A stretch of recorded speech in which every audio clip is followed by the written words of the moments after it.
we'll make it official where although I'm terrible at introducing people and now I'm putting this on the record too. So I will let you introduce yourself because you'll do it 100 times better than I will. But yeah, please go ahead and introduce yourself, share the slides. Let's get rolling. Yeah, let me get these up here.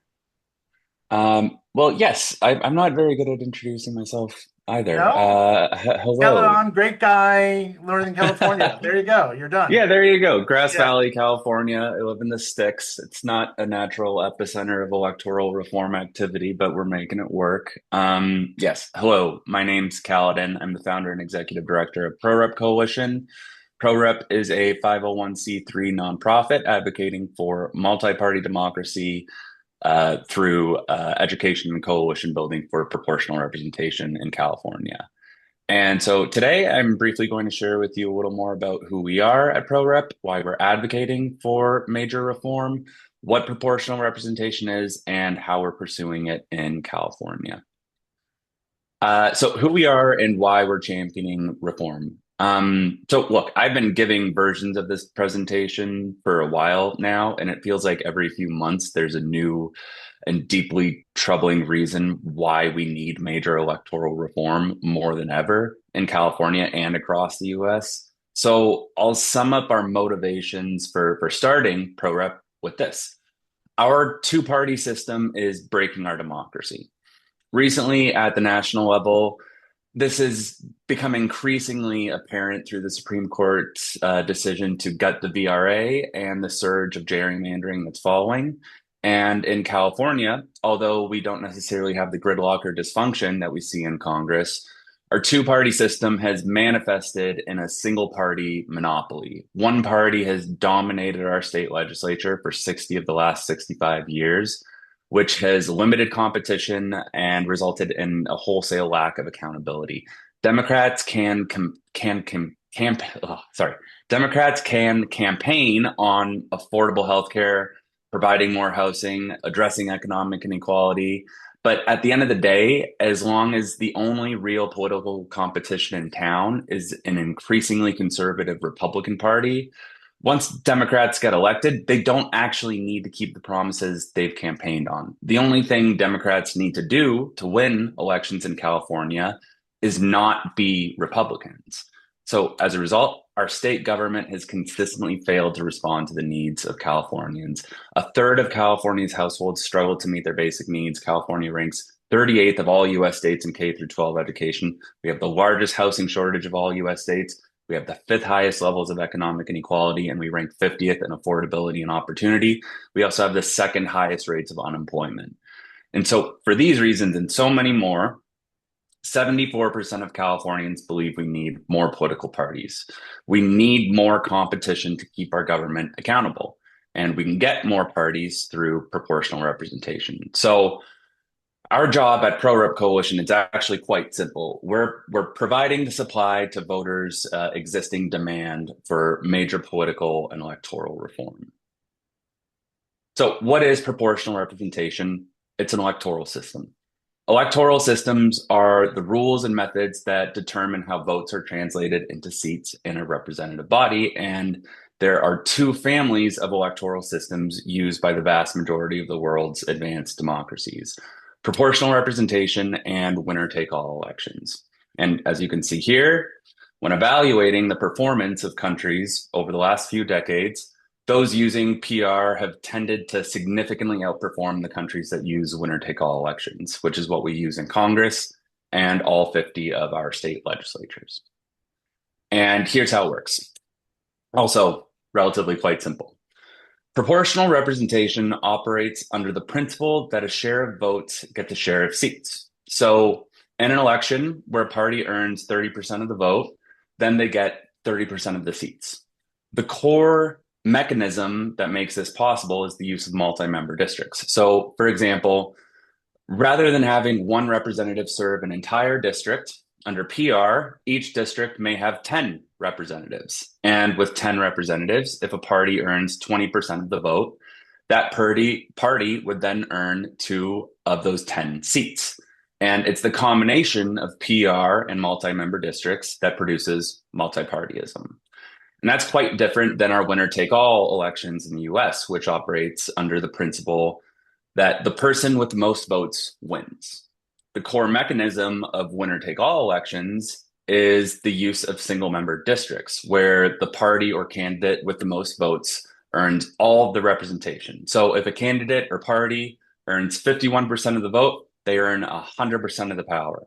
And over time, this system tends to generate two party dominated legislatures due to the spoiler effect that third parties have on splitting the vote between two similar parties or candidates.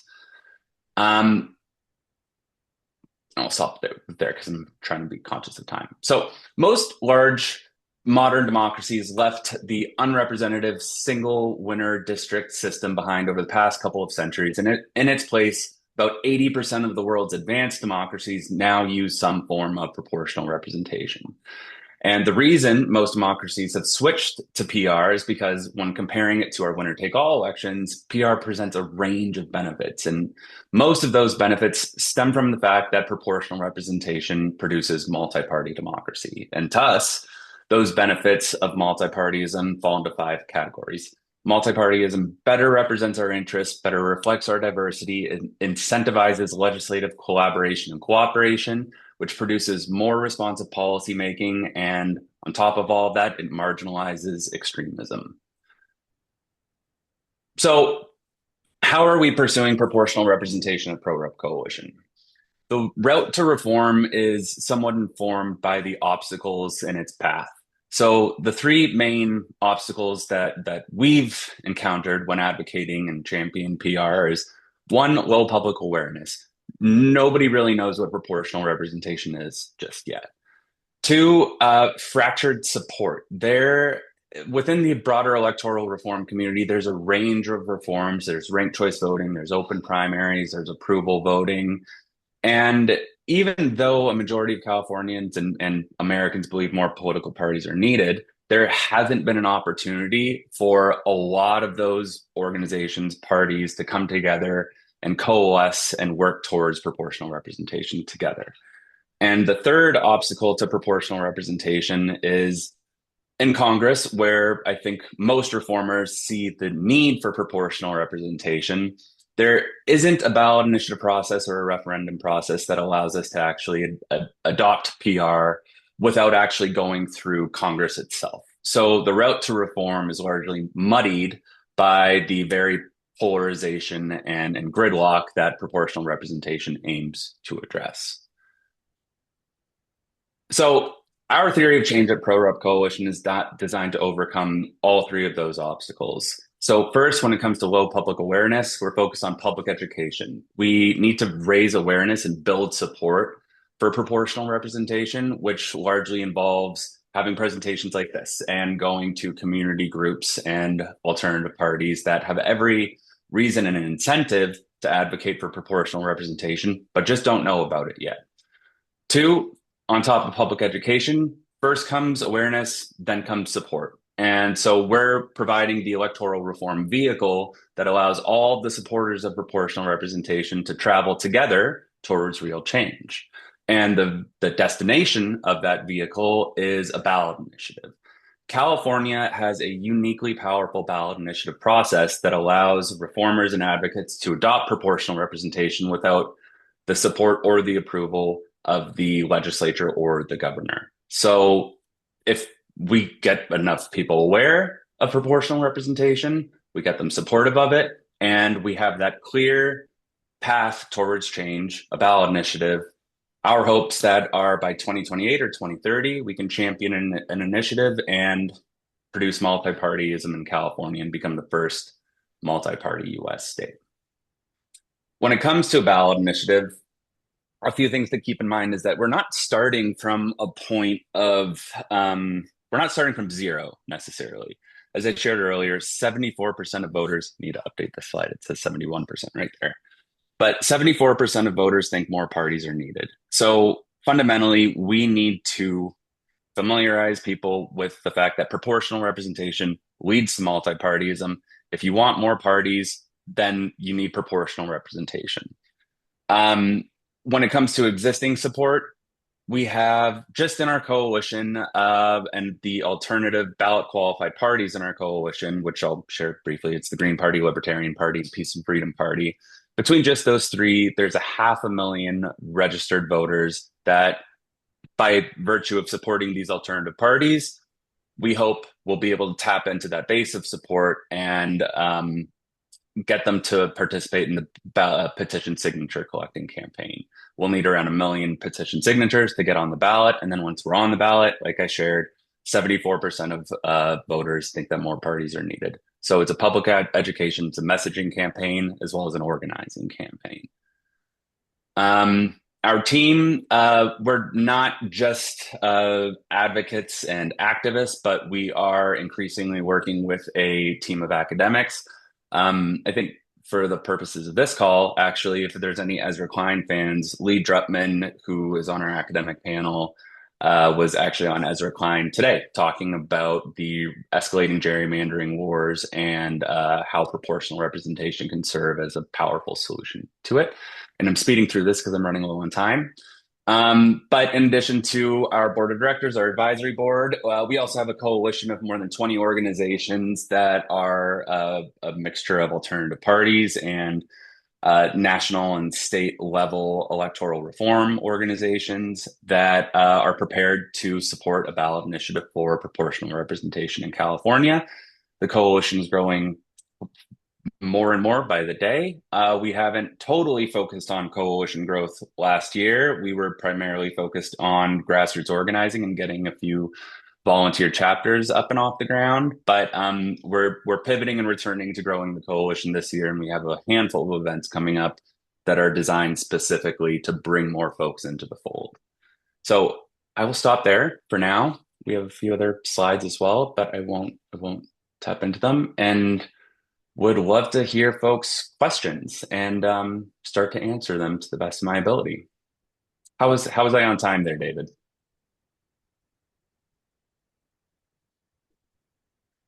Okay, I should unmute. I just muted so you didn't hear all the bings as people were coming in.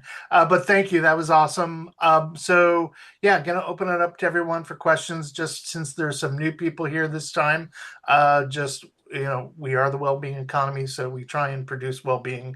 We want Caledon to feel that love as well. But so let's just try and keep it to questions as opposed to promoting something else. And I'd like to try and have one question per person so everybody gets a chance, and then we could do a second round because I'm sure people have 2-part or 4-part or 8-part questions.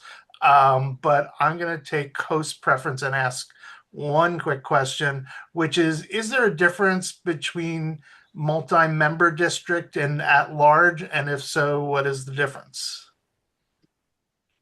So I believe at-large districts typically refer to local elections in California, to my knowledge. And yeah, at-large districts, that's a good question. I think largely they do refer to multi-member districts, but I think just for the purposes of proportional representation, why we refer to them as multi-member districts is because at-large districts are in reference to an entire city, so in one specific region. And I guess I'll put it this way. We have 80 assembly people in our state assembly, right? If we had a single at-large district, we would have one multi-member district of 80 representatives. Got it. And so instead, with PR and multi-member districts, you could have 8 10-member districts rather than one single at-large. And I think it's a really good question. It's a very subtle difference between the two. No, thanks. That's helpful. So who would like to ask a question next?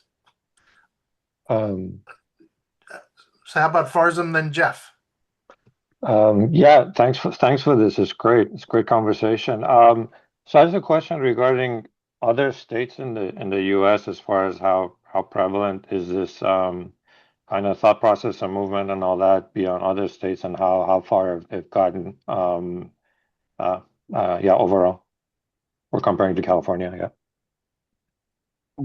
We are the only organization in the US that is actively advocating for state level proportional representation. There's a few other groups that are advocating for ranked choice voting or open primaries, but the conversation around proportional representation it's just emerging, and I wish this wasn't the case. I wish that there were 10 other states that were looking at PR in their state legislatures, but at the moment, we are the only ones.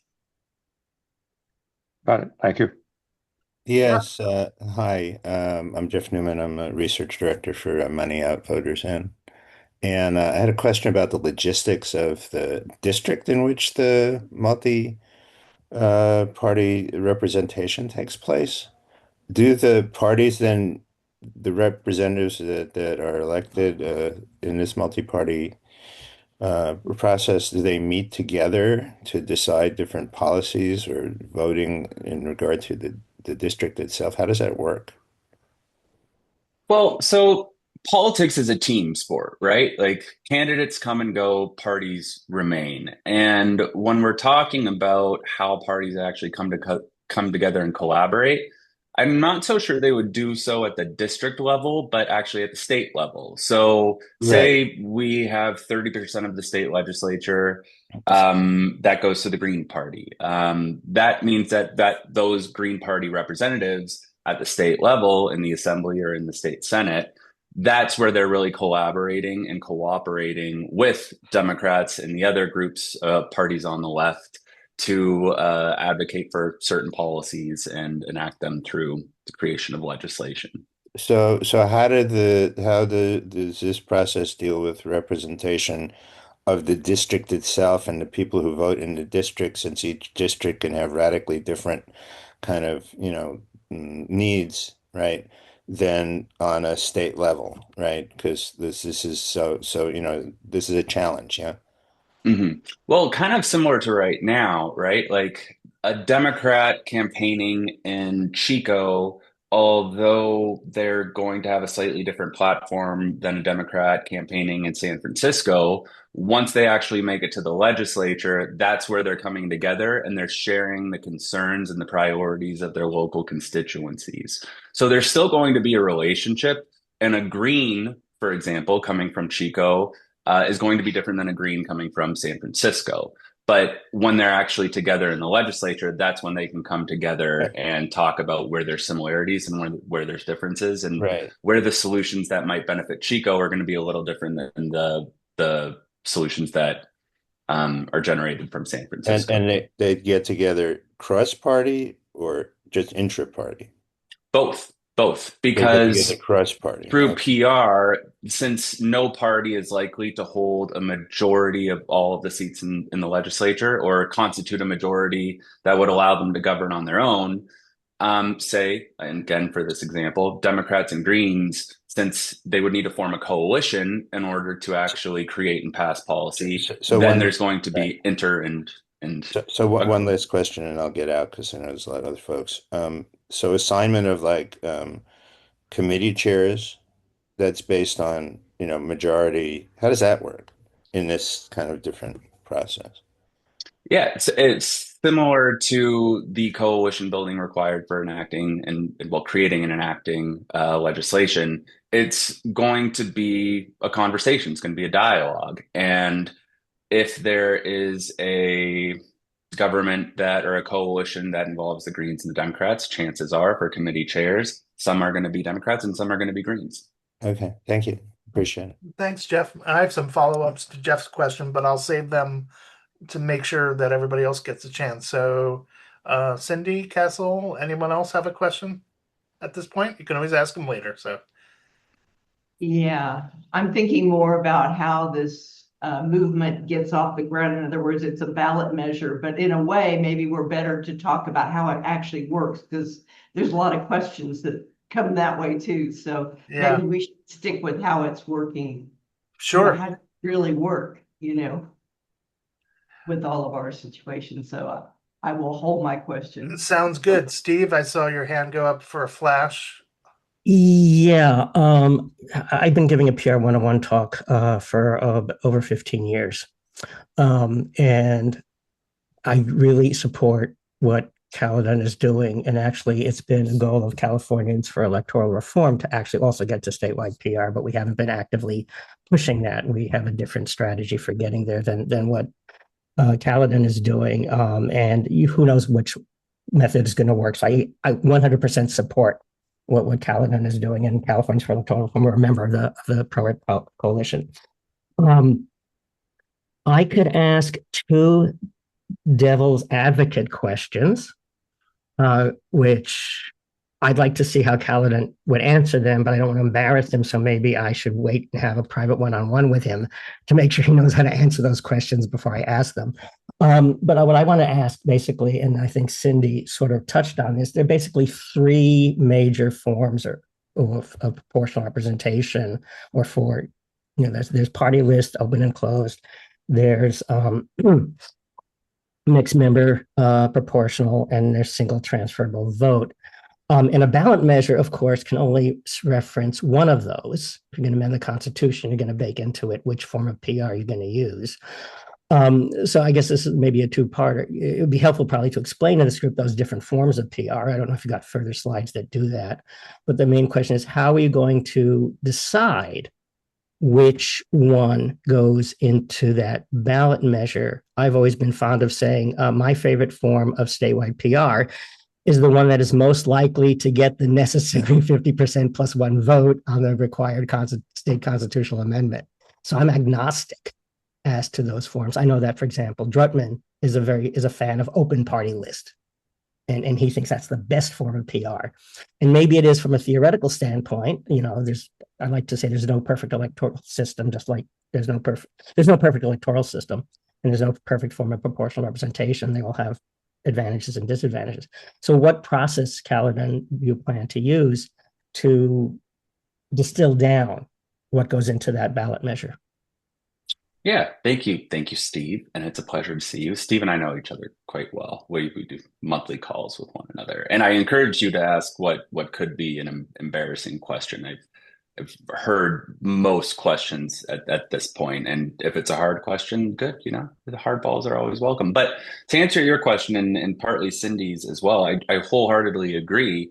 The form of PR that we should be championing is the one that's supported by the broadest community of Californians. So when it comes to talking about the different options and figuring out what's going to work best for California, on our website, something that we've had from day one is the commitment that we believe that democratic reforms need to be produced democratically. So to Steve's point, there are four primary forms of PR that are used by most of the world's advanced democracies. There's single transferable vote, mixed member proportional, open party list proportional, and closed party list proportional. Each of them has its strengths and weaknesses. And within the electoral reform, there is a robust, often unproductive debate around which form of PR is going to be best for California and for any representative body that's considering PR. And we're not really interested in participating in that debate because we're not a top-down organization where we're trying to impose one version of PR that's going to work best. We're bottom up. And so over the last year and a half, we've been working towards building a process that enables Californians to decide what form of PR is going to work best for California. And we're doing this in partnership with our friends at New America. And I referenced Lee Drutman at the beginning of this call, and Steve referenced him as well. He's kind of Mr. PR right now. And as mentioned, he was on Ezra Klein today. But we're working with them to develop a robust, community-driven, deliberative process aimed at familiarizing Californians with the different forms of proportional representation and giving them all the tools and the resources to make an informed selection. So what we're going to be piloting, the first pilot is actually going to be this July at UC Berkeley's Summer Policy Institute. We were asked to give this presentation, but we're going to be doing these democracy reform town halls where we walk through with everyday Californians what proportional representation is, why we need it, how we're pursuing it at ProRep Coalition, and what are the available options. So what are some of the key institutional design choices that we have available to us that we're going to also filter through California's ballot initiative process. So specifically, there's a law around ballot initiatives. It's called the single subject rule, and that requires that all initiatives to address a single subject. So how do we take those four forms of PR and filter them through this process? And in filtering them, also sharing that information with the broader public and getting crucial feedback that will allow us to learn which form of PR is actually going to earn the support of Californians across the state. So over the next 2 years, we're going to be rolling these out. Our hopes are to conduct 50 to 100 democracy reform town halls, all with the intention of selecting a form of PR to advance via an initiative. Cindy, go ahead. Yeah, can you just give us a link to the best website or information to get ourselves up to speed on this? Like, I just need to read something that kind of lays it out and shows me the differences, because I don't really know enough about it yet.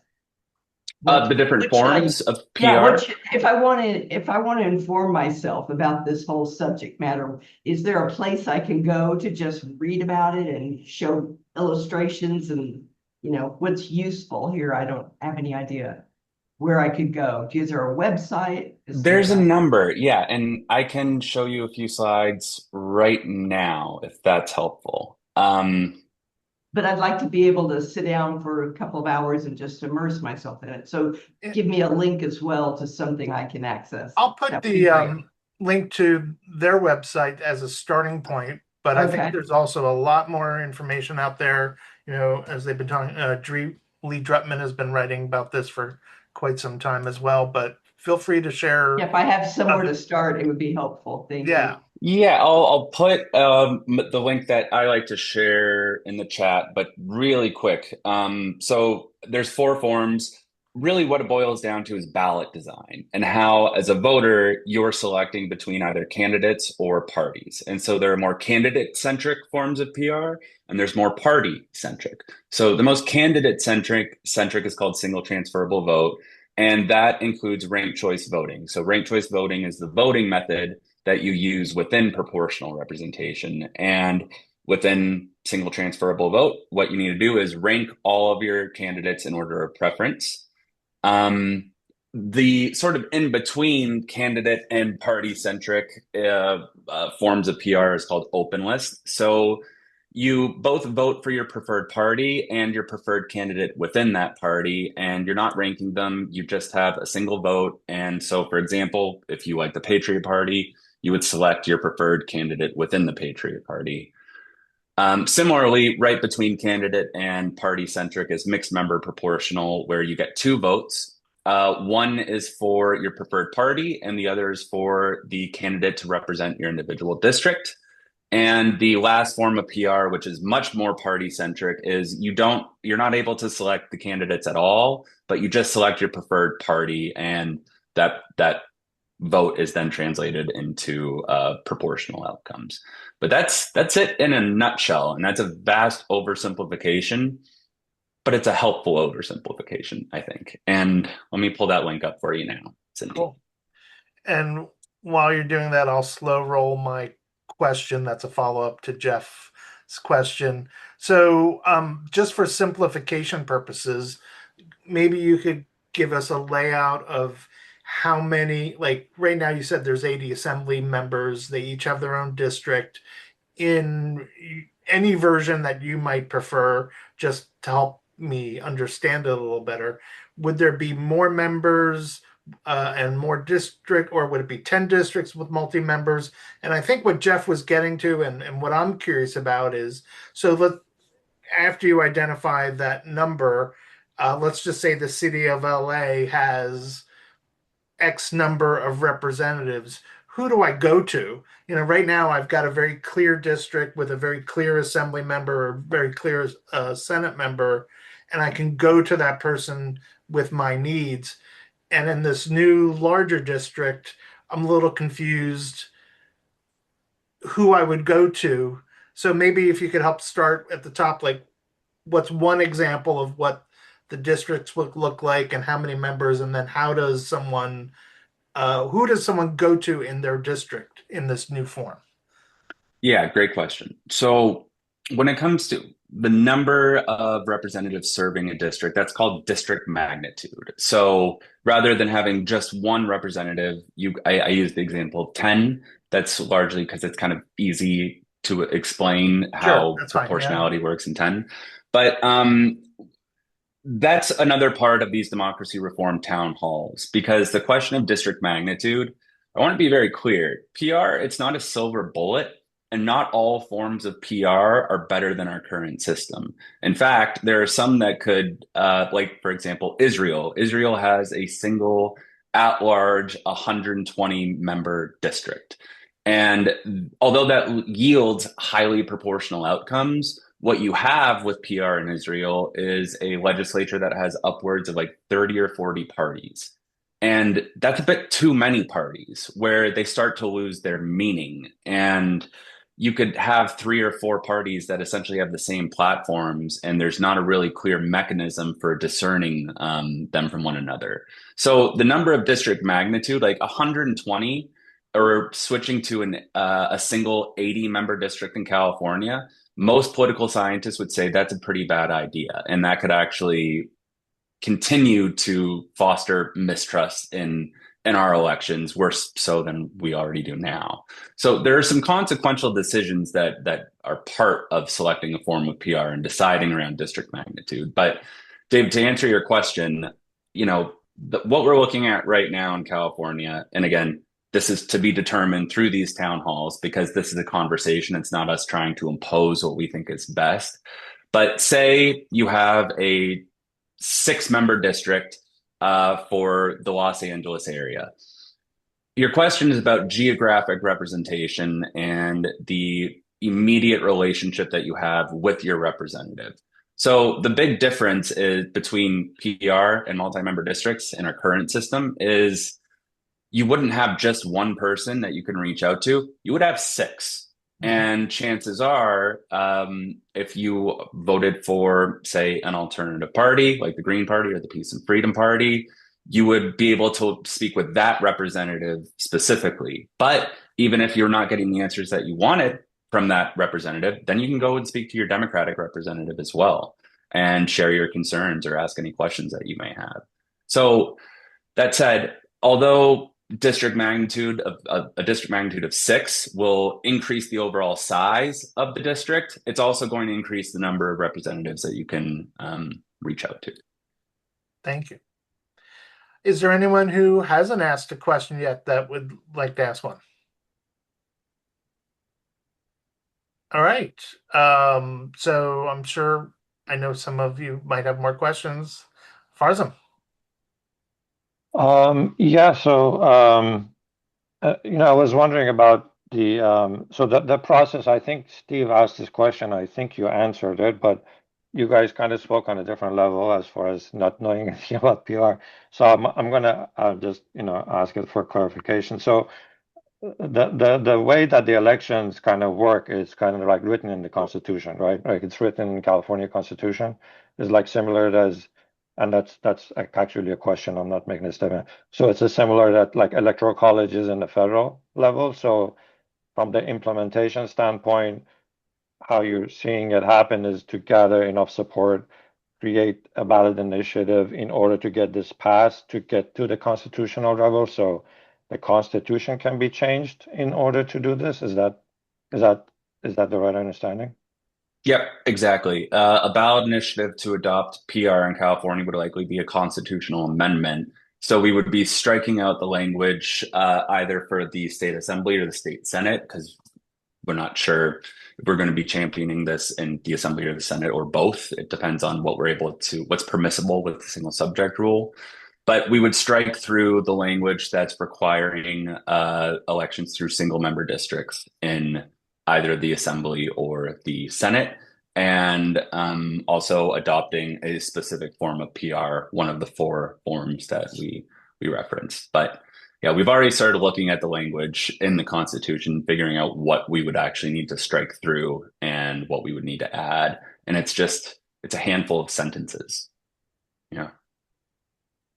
Thank you. Steve.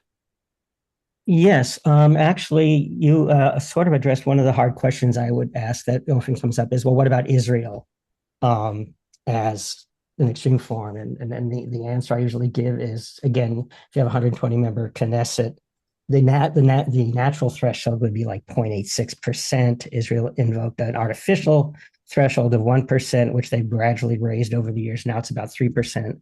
But most countries have, if an artificial threshold of at least 5% if the natural threshold isn't higher than that. And that gets your choice. The other hard question, which I'll ask, is, well, what about Nazi Germany? Didn't PR, because Germany used proportional representation, and didn't that lead to the rise of Hitler? Yeah, good question. Was proportional representation responsible for the rise of Hitler? No, I would say that similar to Israel, the actual specific system that was being used by Nazi Germany at the time, it led to a marginalized, more extremist party being able to take over the others. But there was a confluence of factors, and it wasn't just PR. And I guess I would also say, look at what's happening to our country now, and how a small extremist group has been able to take over one of our two major parties. And so there's good PR and there's bad PR, but there are not really any good winner take all systems. And a lot of the problems that we saw in Nazi Germany, we're seeing in America right now. And so we need a system that's more dynamic and able to marginalize those extremist views effectively, which wasn't possible with Nazi Germany. But actually, looking at Germany today, they have a mixed member proportional system, and you actually do see the rise of an extremist far right party called the AfD. But because they constitute their own party, their views, they haven't actually been able to form or be part of any governing coalitions because they've been effectively sort of sidelined.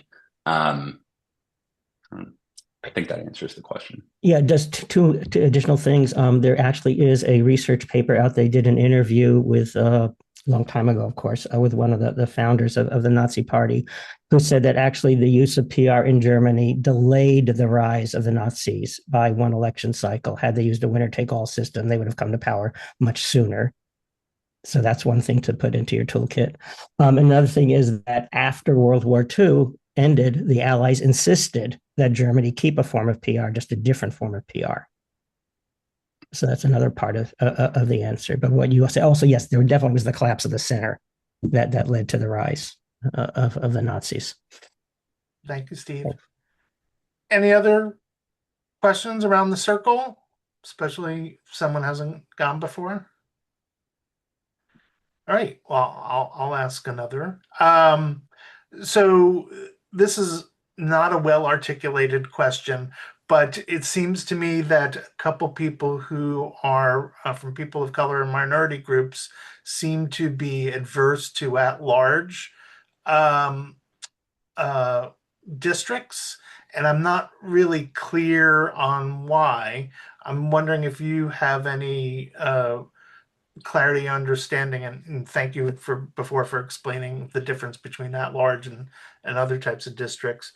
But why might there be opposition from people of color to proportional representation? I mean, maybe there's some past history, perhaps from like the Jim Crow era or something like that, that leads to that, or pre-civil rights, or I don't know what you call our current period now. But just I'm trying to understand what some of the objections might be. Yeah, well, I can't speak on behalf of communities of color, nor can my cat that just jumped on my lap. But you can speak on behalf of the cat community, perhaps. Yeah. No, so I think the resistance to at-large districts in California stems from the California Voting Rights Act. So with the California Voting Rights Act, and remember, referring to at-large districts in a local context. Yeah. So instead of having different districts used to elect the members of a city councils previously, and in a few regions throughout California, this is still the case. But they were elected from one at-large district. So say there were 5 city council members elected from total example here, San Diego. Yeah. And so what the California Voting Rights Act did was require those cities with that district-based, or sorry, at-large elections to transition to district-based. So it carved up that single 5-member district into 5 single-member districts. And it did that because with the at-large districts, you're seeing a lot of minority vote dilution. So if there were, say, 10% of a city was Black or Latino, and the majority of the city was white, chances are those within a at-large district, because the majority was able to form such a cohesive voting bloc, you're going to have 5 city council members that are white. And so what the California Voting Rights Act did was require that at-large district to become 5 single-member districts, which would allow those Latino or Black communities to elect their preferred representatives. And so I think you can make a pretty compelling case at the local level that the California Voting Rights Act does prevent minority vote dilution. But when we're talking about state level elections, for example, what the Voting Rights Act did, the Federal Voting Rights Act of 1965, was allow for the creation of majority minority districts. So in Louisiana, for example, which is the state that the Supreme Court recently overhauled the vote, what caused the overhaul of the Voting Rights Act, I think there were 8, there's 6 congressional seats that come from Louisiana. Because the Black community specifically in Louisiana makes up a smaller amount of the population than the white population, what the Voting Rights Act did was allow for the creation of majority minority districts that allowed those Black communities to select their preferred representatives.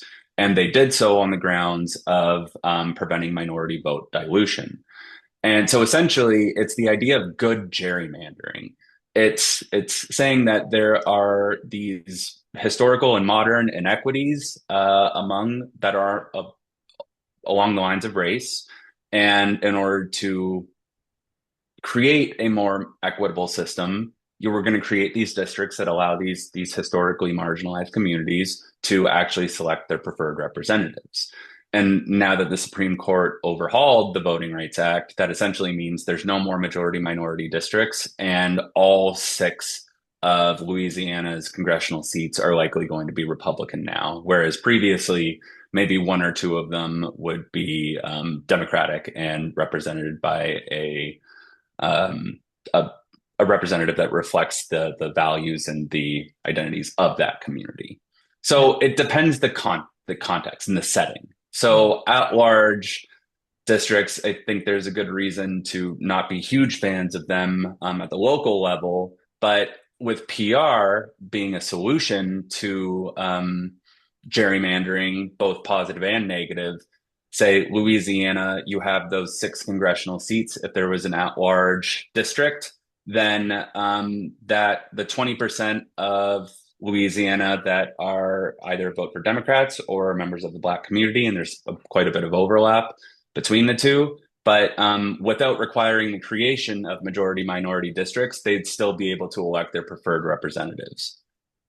It's kind of complicated. I hope that's you did a great job of explaining it and really helped me understand it. And I guess there's maybe a follow-through question, but I will think it through before I ask it, and just also make space for others who want to ask questions. So, but no, great. Thank you for explaining that. I understand it a lot better than I did before. Anyone else, especially those who haven't had a question? No? Okay. Well, I guess my next question would be, once we've all had time to digest it, and Cindy and I are going to go read different websites, and we want to support this effort and get behind it, what are different ways that people who want to support this can get involved?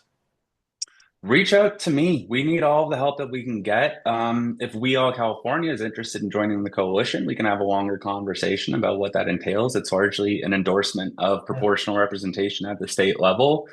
But at this point, yeah, reach out to me. We have plenty of different ways to get involved with the campaign. We're hosting events across the state.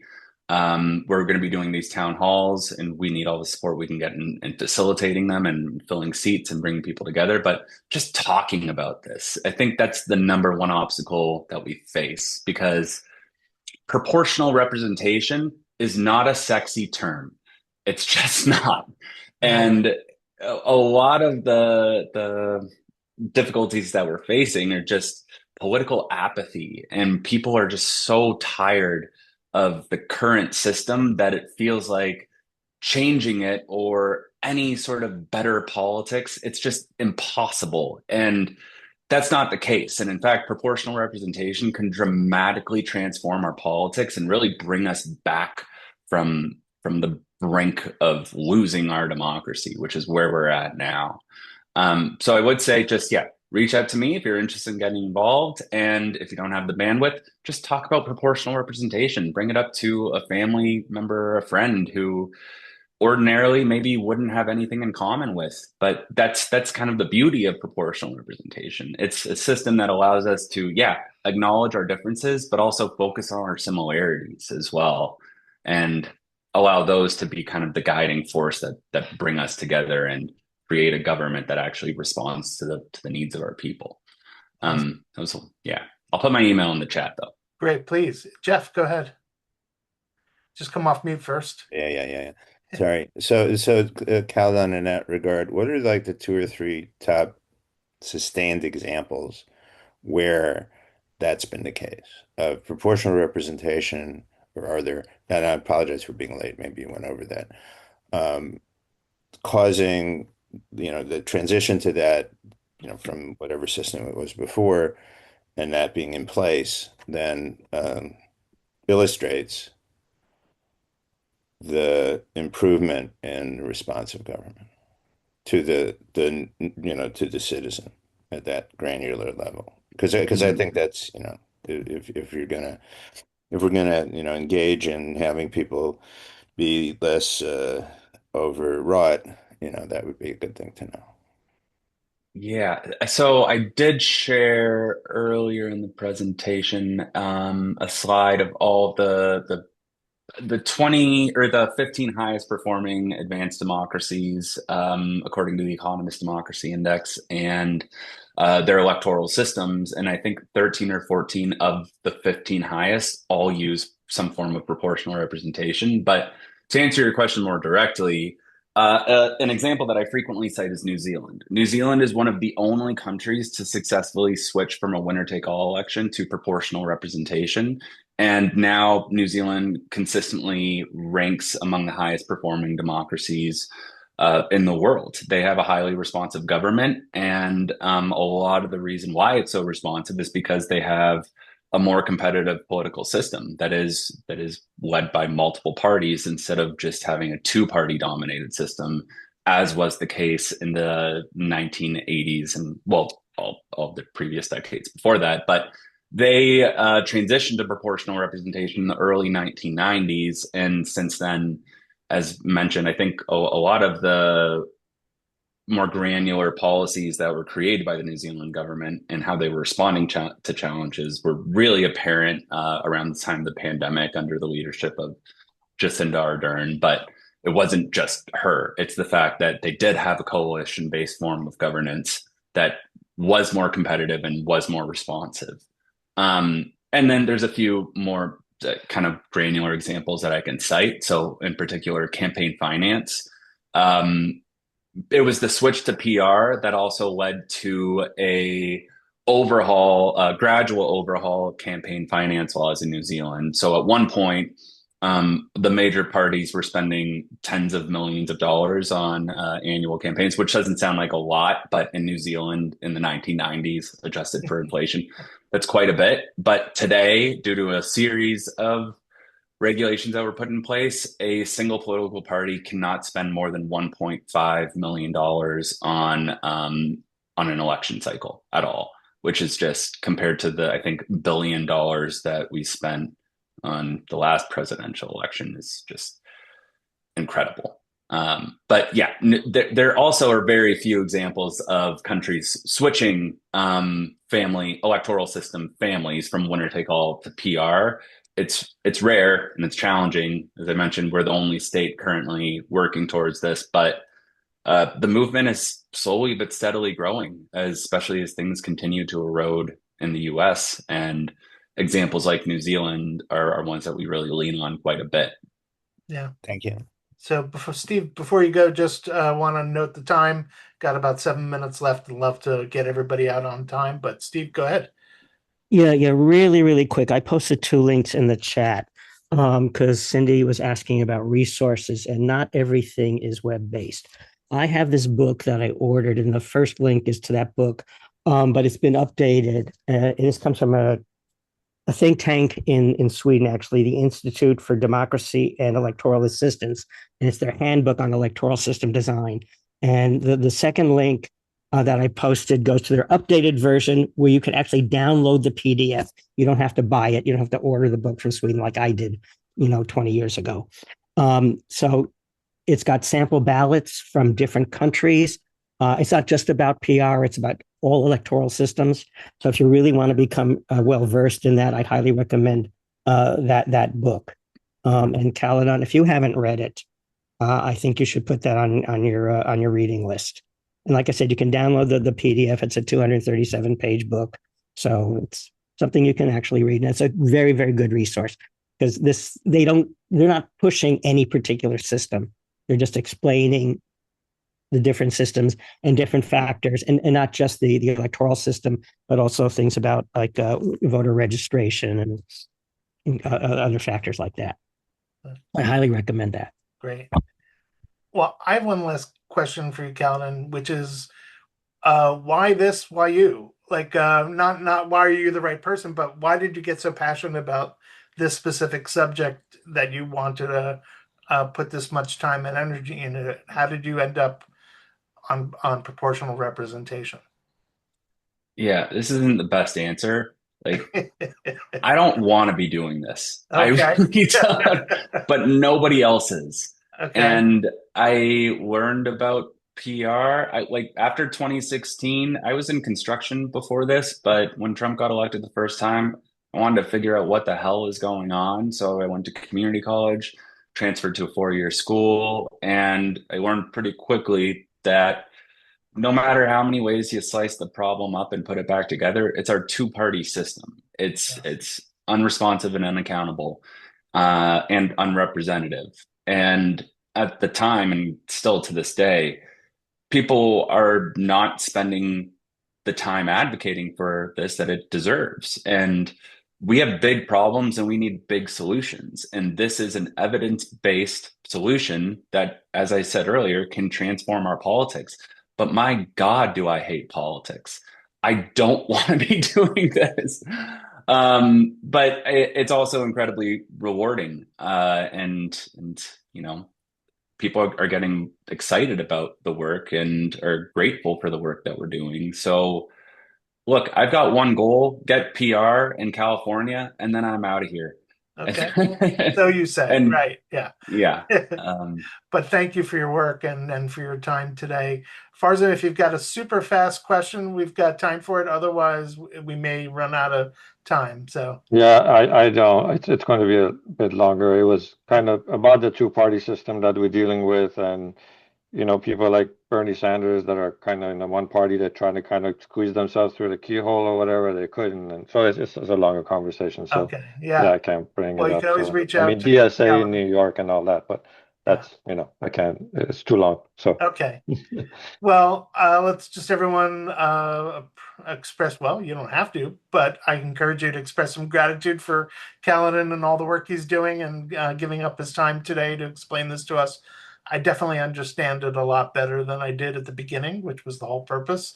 So thanks so much, and hopefully I'll make it to one of those town halls.